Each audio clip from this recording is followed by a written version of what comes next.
Hello, everyone. Welcome to another episode of Fast Paced Fundamentals. I am your host, Crystal Cabaret, here today with a topic at hand, the Triad of Story. Um, if you have tuned into either last week's episode or homework help in the past, we are going through the fundamentals from the beginning all the way until we sign off at the end of the year in October, November area. So today, triad of story, plot, theme, and character. What are we going to expect? Because last week we talked about creative play, um, and some of the tools of the trade of how to embrace being a storyteller, I guess. As you can see, I am not sharing my face today. If you have been on Planet recently, you have also learned a little bit about our anti-master situation. So I will be on Planet for the foreseeable future. So if you hear any dings, clings, or wada bings in the background, just know that there's foolishness and shenanigans always happening on Planet. So anyway, what are we gonna expect? I know I said this last time and I kind of went over to like 45 minutes, but I was very excited. Inaugural fast-paced fundamentals season sometimes goes over. So today we're gonna aim for 30 minutes maximum instruction on the topic at hand. I'm gonna give some examples, and as usual at the end, we'll have a take-home assignment. And we'll also be doing a field trip on Planet because I like to show you guys some of the things that are available to you, whether it be free or through a subscription. So let's just get into it. All right. Plot, theme, character. What are these things? So we're going to define some of them. We're going to start with plot. Plot is basically the sequence of events that happens in the story. A beginning, a middle, an end. A lot of people may or may not be familiar with the hero's journey. That is technically one form of a sequence of events that can be a blueprint or a template for your plot, like when you're plotting out a story. But it is very important that there is a beginning, a middle, and an end, no matter what kind of format you follow. The character should change over the course of the story. They shouldn't be in the same spot that you first saw them. They have to grow. They have to show that they are no longer that uneducated bumpkin from middle of nowhere. They have to now be the wise scholar of whatever the heck they were going to be a scholar about. Because if not, then what the heck are we talking about? Imagine, like, I mean, I know there's slice of life stories. I'm not talking about slice of life because even slice of life stories, people grow in the town, people grow up and things happen. Because if you were just to see, like, I don't know, Joe Schmo paint his fence every day, you tune out very quickly, especially when we have the attention spans of gnats. So, an example of plot is I chose a classic. It's a classic. Cinderella, she's very straightforward. Everyone has her mixed gripes about her, but she's very straightforward. She's a girl who was basically told to be a slave in her own household after her father died. And there was a ball, and she got invited, and then she wasn't allowed to go. But then the fairy godmother said, "Yo, here's a dress, here's a ride, let's go. But you gotta be back by midnight because the bitch poor, and I only rented this bitch out till midnight." So yeah, then she met the prince. They fell in love. She lost her shoe. He found the shoe. He got the shoe. He said, "Look, I know this is a very tedious situation. There's a lot of people in this kingdom, but if you could just find the person that has this shoe, that'd be really great." And then they found her because, lo and behold, there's only one person in the entire kingdom in the Disney version that has one shoe of that size foot thing. And then they lived happily ever after because of that. And we don't know what happens after. But well, we do if you watch Cinderella 2 and 3. But I digress. The point is, that is something that most people can tell you. And I wrote it nicely here, without all the cussing. But that's the in a nutshell what Cinderella is. That is how people plot out their stories. You literally tell the events that happened. I didn't go into the details of the songs and the mice and the birds and the this and the that. No, I told you the concrete events. So most fairy tales follow this structure. They follow a very simplistic thread through their stories. And that is all plot is. And that's why we see a lot of fairy tales around the world being constantly reused and regurgitated because they already have the blueprints for beginning, middle, and end. But let's say you want to, be a real storyteller and not maybe reuse Hansel and Gretel or Red Riding Hood or any of them ever again. You can plug your story into this cheat sheet. Now, I took this from Drawn. If you guys are not familiar with Master John, he is the master of advanced studies. So his jam is character development and world building. You could talk that man into the eons about either of those topics. So I asked him if I could borrow his his handy dandy template because I feel like it's the easiest way to get to the heart of your plot without getting into the weeds. Because a lot of us get lost in the fact that Cinderella has a few songs in her Disney fantasy world, and there's side characters, and there's all this other nonsense happening, and we get lost in that. So, to get to the heart of whatever happened in your story or has yet to happen, this is a template you could follow. And it works for any story because if you don't have the answers to this, you don't have a story. I'm just going to tell you flat out right now.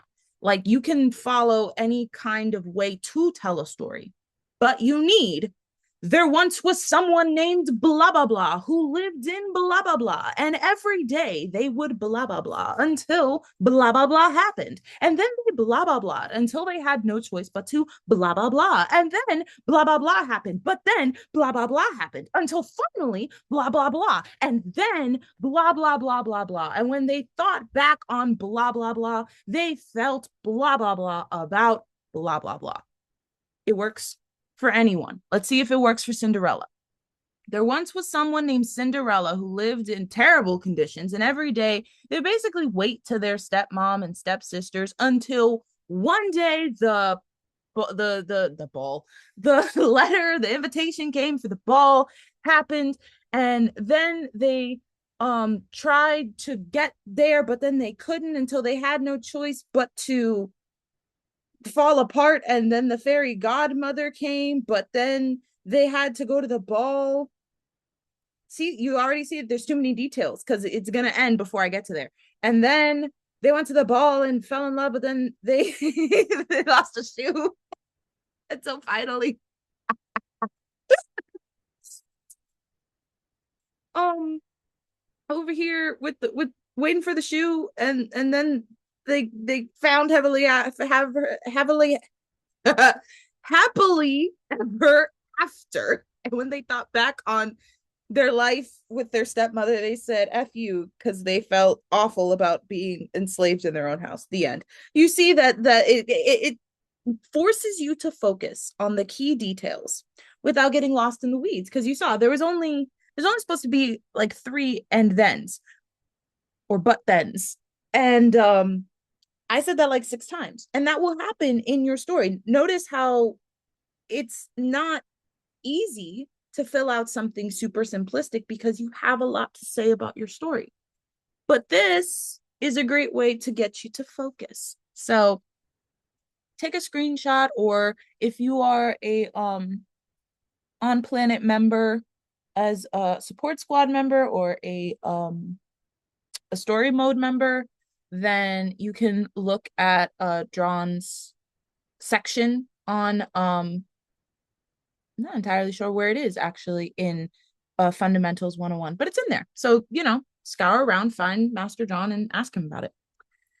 So theme is the message, the moral of the story, why you're telling the story.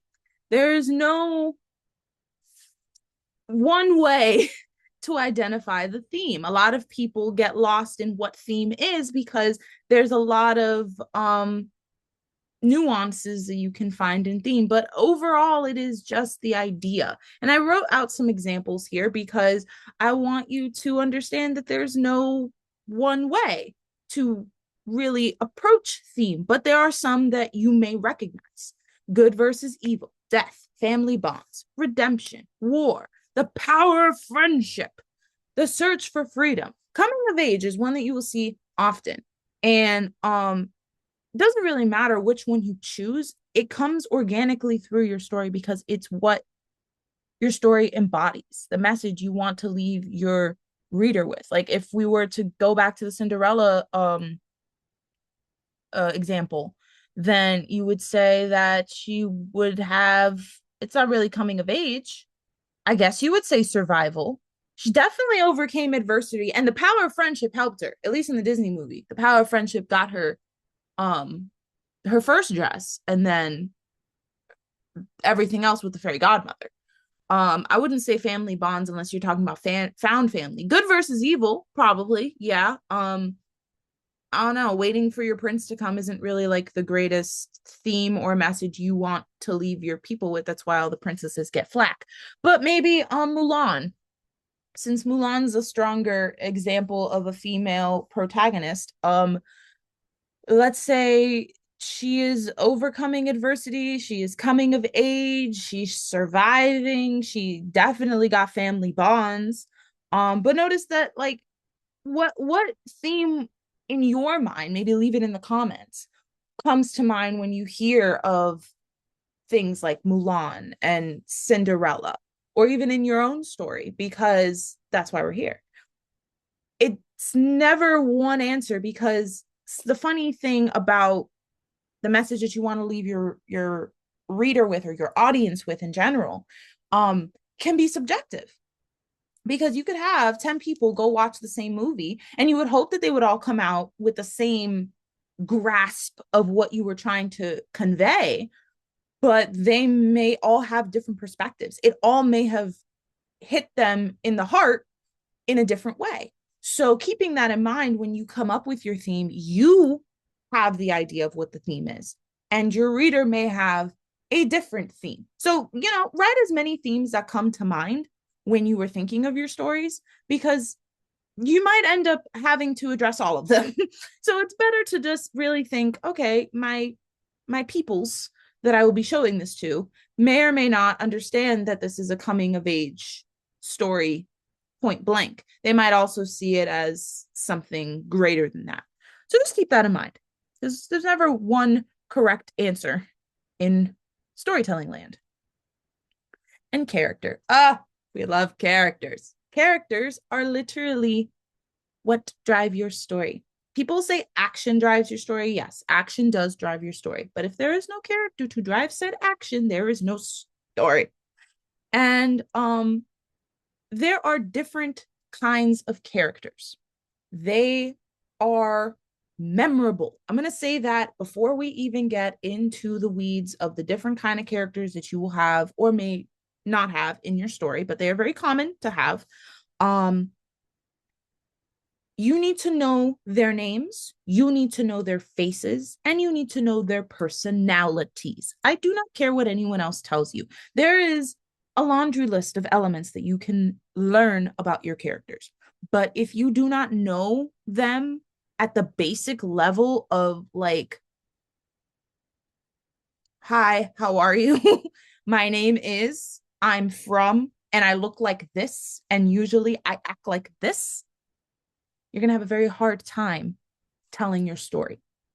Because unless the story is about you, which that's a whole nother conversation, because you would think it would be easier to know about how to write a story about you. That is not true. If you do not know your character, you will not be able to grasp those juicy details as you're trying to put the story together. And we will talk more about that in the future. But for now, let's just identify what kind of characters you may or may not come across. So you got the protagonist. Everyone got a protagonist, the star of the show. The action mainly focuses on the protagonist. Sometimes you have more than one person holding the story together as a protagonist. I personally write in dual perspective. So one chapter will be about Avani and the next chapter will be about Gage, and it'll keep bopping back and forth till the story's done. Some people have multiple characters that they, have. If you're reading the Triad of Realms, you will see that every chapter has a different character, more or less. So you have to understand who the star of the story is. Even if you have more than one character as the star, you need to know them. Like I said, names, faces, personalities, they are important. They are literally the star. So you need to know them almost as well as you know yourself. The antagonist is the anti-stuff. The reason why we have a story is because 90% of the time, the anti-star is getting in the way of the star. And that is normally what drives all the action along until the story is over.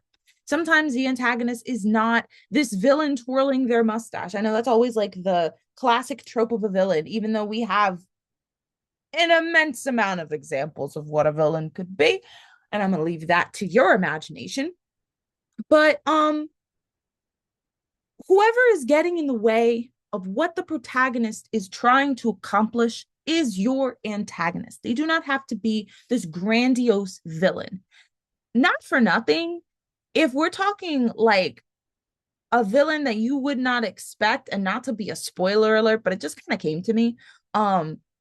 If you have ever watched the movie Encanto, the grandmother is not a very obvious villain. Some people probably wouldn't even call her a villain, but she is the antagonist of the story. She's constantly getting in the way of the family just being themselves. She's constantly the reason why all of the drama and the tension and the action is even taking place in the first place, because she's the one that wants to harbor the secrets. She's the one that wants to keep everything concealed and close to the vest. Out of fear, out of love, out of all these things, she's still the antagonist. So keeping that in mind, when you are thinking of the opposition to your protagonist, it may not be the most obvious character, because it's the one that is creating the most tension, I would say. And sometimes that's not even just one character. Sometimes it's a group of characters. Like if you watched My Hero Academia, it's the League of Villains. It's a bunch of people out there being the antagonist, but there is a main person getting in the way of the main character. So keep that in mind. Now we have all the other characters, the side characters, the friends, the family, the partner, the love interest, the rival, the guy down the street sweeping, the dog across the street barking. We have all of these characters aiding the protagonist, moving the story along. Sometimes they're there for 1 second. Sometimes they're there for the entire story. I like to use Avatar: The Last Airbender a lot as an example, because they are fantastic with their side character usage. They have, and we will talk about it, I believe, in the next one, a ensemble cast or a main cast, but every character has purpose. Everyone knows, if you watch Avatar: The Last Airbender, they know the cabbage guy. The cabbage guy has like 3 different lines aside from "my cabbages." And that's all he is known for, is "my cabbages." And that one has carried it enough for him to be one of the most memorable side characters in the series. There are hundreds of characters that will come and go throughout your story if you have a very long, lengthy story, especially if you are in animation, or if you are in any script writing, or just large form storytelling. I'm just going to blanket it before I start like just rambling on about all the different types of storytelling. But not every side character is important. You will understand which ones are there for just the moment, and you will see which ones are there for the entire journey.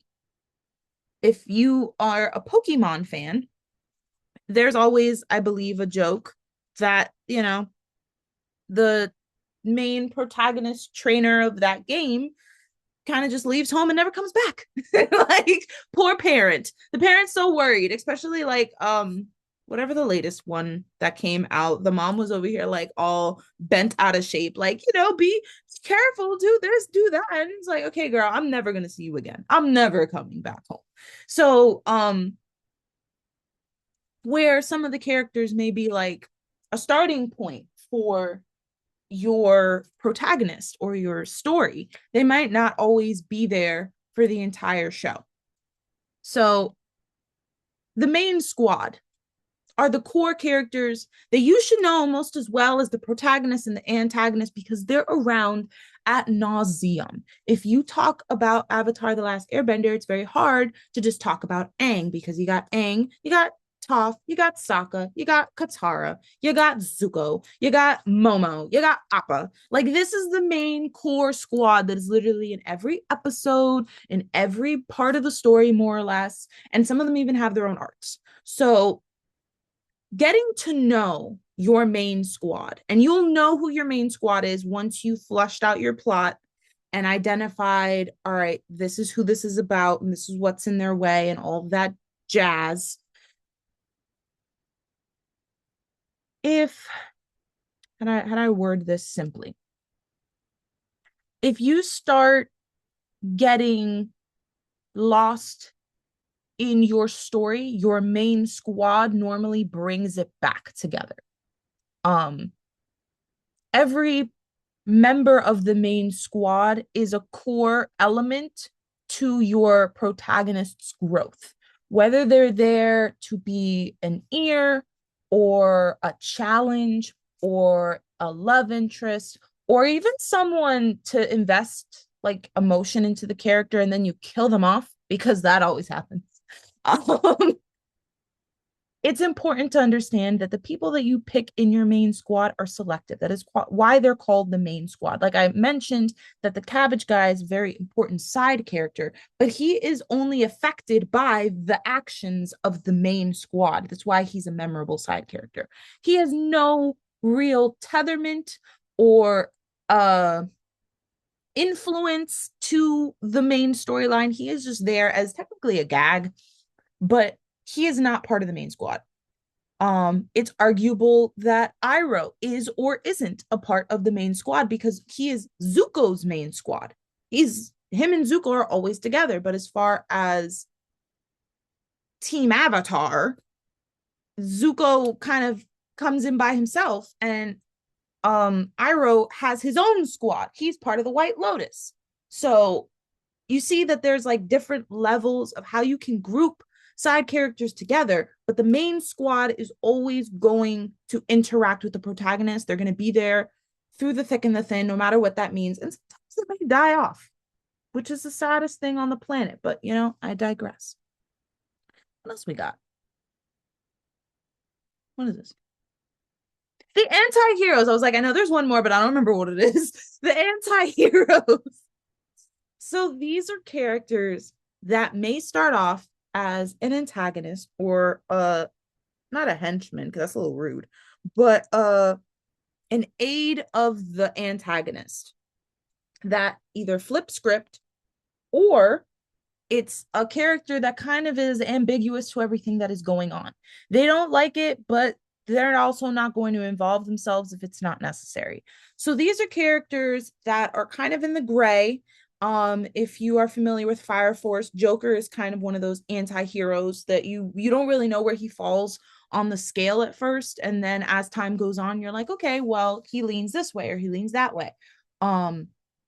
There are plenty of anti-heroes out there in the world. I implore you to explore them all, but definitely drop some in the comments of those that are your favorite, because I'm curious to see what comes to mind when you think of an anti-hero, because sometimes they're not very obvious. Sometimes the villain of an arc can be an anti-hero later. Like, spoiler alert, in Fairy Tail, if you're not familiar, Gajeel is a character who is technically a villain in one of the first seasons. And by the time you up to present day, he is not a villain anymore. I'm going to leave the rest to you, but I'm just going to say he's an anti-hero, because most of the anti-heroes, they do the dirty work that the protagonist is not willing to do or shouldn't do, because they are the protagonist. Protagonist 90% of the time is like the sunshine ray of this world. They are the hero. They are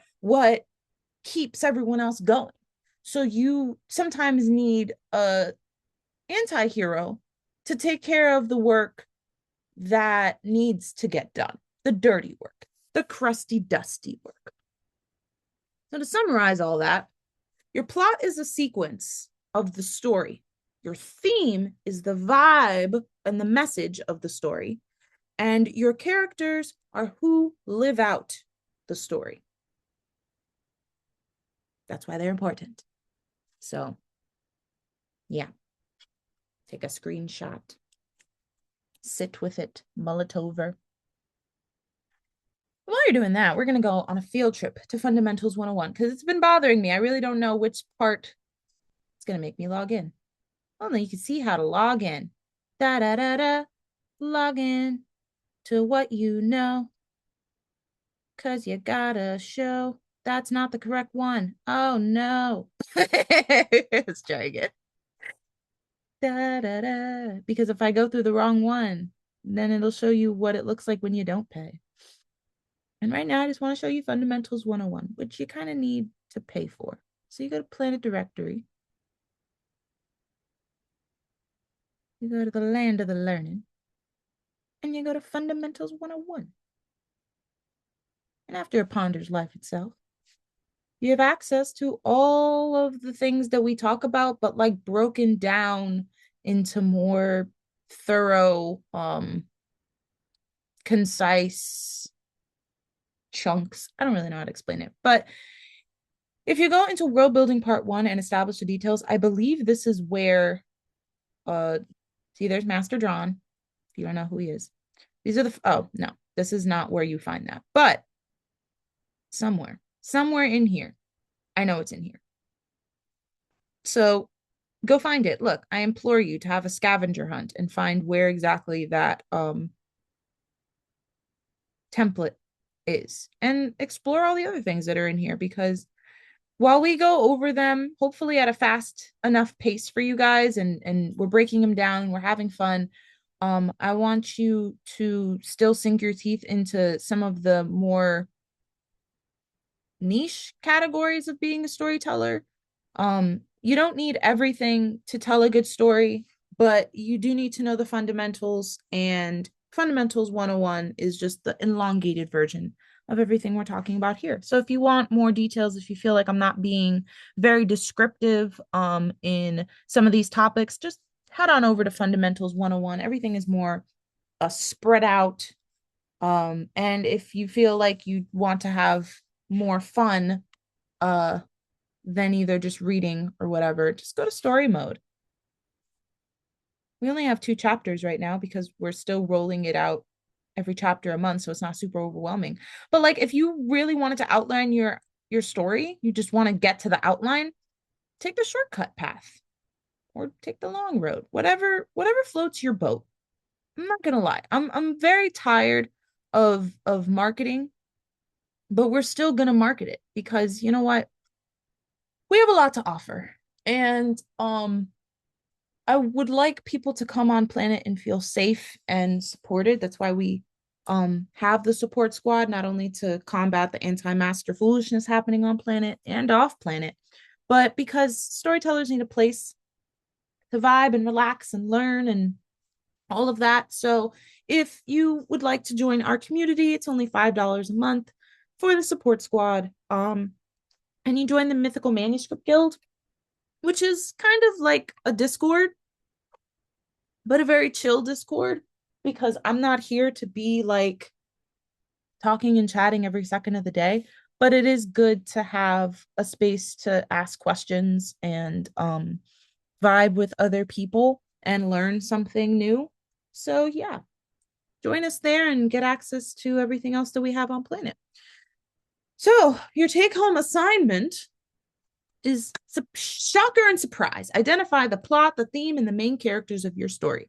And once you've done that, create a mood board for your story or word vomit out the concept. You get 2 options. Some people like to be visual. Some people like to write it or type it out with words. Either way, I implore you to take whatever concept that you have mulling around that you are trying to tell the story of and identify these core concepts because they are important. So that is all I have for you today. Next month, we are going to be talking about the hook, the arc, and the payoff, and then we're going to go into the difference between a story arc and a character arc because they are different and they are both important. But as usual, guys, have a wonderful month. It is Earth Month in April. We also have Green Week coming up. starting on 420 all the way till 427. We do it every year. So if you are connected to our socials, definitely check out what we will be having come up, because I know that Tibbs is working very hard on that. So yeah, I love you guys, and I will see you next month. Bye.